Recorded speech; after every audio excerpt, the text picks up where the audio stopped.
Perkenalkan, nama saya Alpen Simanjuntak, saya mengampu bidang studi ekonomi dan saya bertugas di SMA Swasta Dharma Bakti Lubuk Pakam, Kabupaten Deli Serdang, Provinsi Sumatera Utara. Pada video ini, izinkan saya berbagi praktik baik terkait dengan pembelajaran berdiferensiasi. Kegiatan pembelajaran ini telah saya praktekkan pada bulan Maret tahun 2024. Adapun nama kegiatan pembelajaran yang saya rancang sendiri yaitu Strategi Klinik Layanan Belajar dalam mengimplementasikan pembelajaran berdiferensiasi. Situasi ataupun ide dasar. Saat ini dunia pendidikan kita sedang menghadapi berbagai tantangan. Untuk mengantisipasi era globalisasi, guru dituntut agar dapat mempersiapkan sumber daya manusia yang kompeten dan mampu bersaing dalam dunia global. Guru juga dirangsang untuk melihat peluang dengan meninggalkan pembelajaran yang tradisional menuju pembelajaran yang inovatif. Pembelajaran di kelas yang masih monoton dan cenderung memaksakan peserta didik untuk mengikuti cara belajar lama, yaitu pembelajaran yang berpusat pada guru, sementara kurikulum Merdeka telah hadir dengan model pembelajaran yang menekankan pada kemerdekaan individu dalam belajar. Pembelajaran yang berlangsung selama ini cenderung satu arah di mana ilmu pengetahuan ditransfer dari guru kepada siswa sesuai kemauan guru.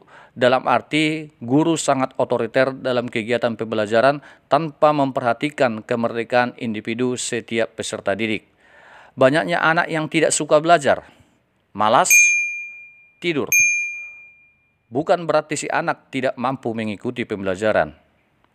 Melihat kondisi ini, maka saya sangat termotivasi untuk merancang sebuah strategi pembelajaran berdiferensiasi agar dapat mengakomodir segala keberagaman yang dimiliki peserta didik seperti kesiapan belajar, gaya belajar, bakat minat, serta lingkungan belajar. Selanjutnya, landasan teori. Landasan teori yang saya gunakan dalam pembelajaran ini yaitu menurut Tolimsom tahun 2013, di mana keberagaman peserta didik dibagi menjadi kesiapan belajar, minat belajar, dan juga profil belajar. Sementara elemen yang berdiferensiasi ada konten, proses, produk, dan lingkungan belajar. Kemudian pembahasan. Ide dasar. Adapun ide dasar sehingga strategi ini saya rancang. Nah, begitu juga dalam proses pembelajaran, sebelum pembelajaran berdiferensiasi saya aplikasikan, tentu saya melakukan diagnosa di awal untuk mengumpulkan data tentang peserta didik, untuk nantinya menghasilkan pembelajaran yang bermakna. Instrumen pembelajaran. Adapun instrumen pembelajaran yang saya gunakan dengan model pembelajaran berdiferensiasi, metode cooperative learning. Strategi yang saya gunakan adalah strategi yang saya ciptakan maupun rancang sendiri yang saya beri nama Klinik Layanan Belajar atau KLB. Pendekatan yang saya gunakan adalah student center atau pembelajaran yang berpusat pada peserta didik. Sementara moda yang saya gunakan itu blended learning atau kombinasi dari pembelajaran luring dan juga daring. Assessment ada formatif dan sumatif. Tahapan. Adapun tahapan pembelajaran yang saya praktikkan, di mana klinik belajar ini saya bagi menjadi 5. Yang mana klinik belajar ini, yaitu klinik belajar pertama, itu saya beri tahap awal atau tahap diagnosa. Sementara klinik belajar 2, 3, dan 4, inilah yang menjadi tahap proses pembelajaran. Sementara klinik belajar 5 ini merupakan tahap akhir atau assessment. Nah, yang pertama, klinik belajar 1. Di dalam klinik belajar 1, saya melaksanakan diagnosa atau mengumpulkan data terkait dengan kesiapan belajar, profil belajar, dan juga minat belajar. Tampak pada gambar di samping, yang pertama saya sedang melaksanakan wawancara terkait profil dan minat belajar siswa saya. Kemudian di gambar kedua, tampak saya sedang melakukan tes awal terkait dengan kesiapan belajar. Nah, dari hasil diagnosa ini terkait dengan kesiapan belajar, saya mendapatkan data di mana siswa saya terdiri dari 40 orang, kurang memahami terkait dengan materi yang saya bawakan ada sebanyak 31 orang atau 77%. Kemudian sangat memahami itu ada 5 orang, sekitar 13%, dan kategori sedang atau sudah memahami ada 4 orang atau 10%. Kemudian untuk data profil belajar, data yang saya dapatkan, ternyata ada anak saya yang visual itu 12 orang, audio visual paling banyak itu 23 orang, dan ternyata ada anak yang kinestetik atau suka belajar sambil bermain sebanyak 5 orang. Sementara data untuk minat belajar cukup beragam data yang saya dapatkan, di mana anak saya yang minat membaca itu ada 4 orang, minat menulis 6 orang, seni 6 orang, menggambar 6 orang, suka teknologi informasi itu ada 5 orang, olahraga 9 orang, dan yang suka pidato ada 4 orang. Setelah nantinya klinik belajar pertama selesai, yaitu mengumpulkan data, maka saya akan melakukan analisis data untuk nantinya saya menempatkan peserta didik di klinik belajar yang mana. Untuk klinik belajar yang kedua, tentu ini akan diisi oleh peserta didik yang kesiapan belajarnya masih kurang. Maka di klinik belajar 2 ini saya memfasilitasi materi yang sangat mudah, yaitu berupa fakta maupun konsep.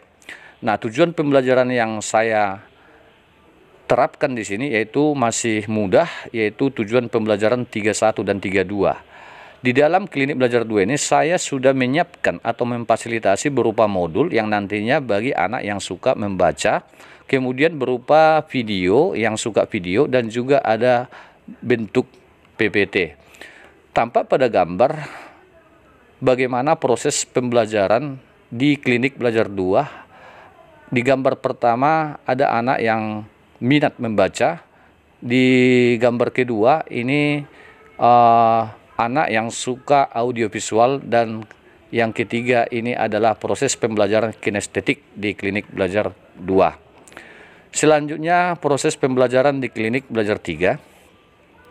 Di sini tentu akan diisi oleh peserta didik yang kesiapan belajarnya sedang, sehingga mereka akan ditingkatkan materinya yaitu berupa prinsip, sehingga level daripada tujuan pembelajaran itu akan meningkat menjadi level 33 dan juga 34. Kemudian di tahap yang keempat yaitu klinik belajar 4. Tentu ini akan diisi oleh peserta didik yang kesiapan belajarnya sudah matang. Artinya materi semakin sulit. Itu sebabnya di sini saya memberikan fasilitas berupa prosedur kontekstual dan juga kritis terkait materi. Kemudian di klinik belajar 5 yang terakhir, di sini sudah tidak ada lagi yang namanya proses pembelajaran, karena tahap ini merupakan tahap asesmen sumatif. Tampak pada gambar, saya sedang melakukan tes akhir, dan juga saya memberikan kemerdekaan kepada individu. Bagaimana hasil belajar yang saya tagih ada dalam bentuk persentase, bisa juga menjadi tutor sebaya. Ternyata anak-anak saya ada juga yang menjadi tutor sebaya. Selanjutnya, hasil. Setelah pembelajaran ini, proses pembelajaran ini saya laksanakan, tentu saya mendapatkan hasil yang beragam dan sangat memuaskan.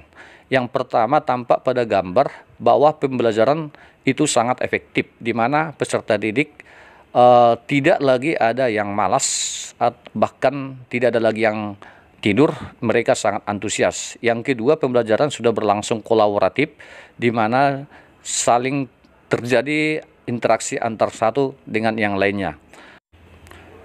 Kemudian, selama saya melaksanakan pembelajaran ini, tentu saya menghadapi beberapa tantangan, namun saya tetap mencari solusi yang terbaik. Adapun beberapa tantangan yang saya hadapi, yang pertama sulit memahami bakat minat karena beberapa anak cenderung mengikuti teman. Kemudian waktu tetap muka itu sangat terbatas.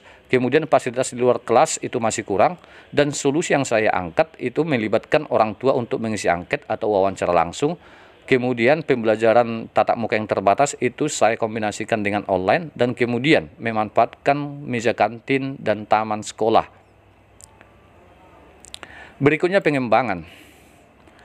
Setelah saya merefleksikan diri bahwa pembelajaran atau strategi yang saya terapkan ini sangat efektif, tentu ke depan saya punya komitmen untuk mengembangkannya. Yang pertama, saya akan mengembangkan klinik layanan belajar ini dalam bentuk website. Yang kedua, mengembangkan klinik belajar ini dengan model blended learning. Kemudian akan memberikan masukan kepada sekolah untuk membangun lesehan-lesehan atau joglo mini di taman sekolah. Sebelum video ini saya tutup, izinkan saya merefleksikan diri sebagai seorang guru. Saya sudah mengabdi di tempat tugas saya selama 14 tahun. Bagi saya, tidak ada guru yang sempurna, tetapi selama memiliki niat untuk belajar dan berubah, maka itulah kesempurnaan sejati. Demikianlah video ini saya bagikan dan semoga bermanfaat. Terima kasih.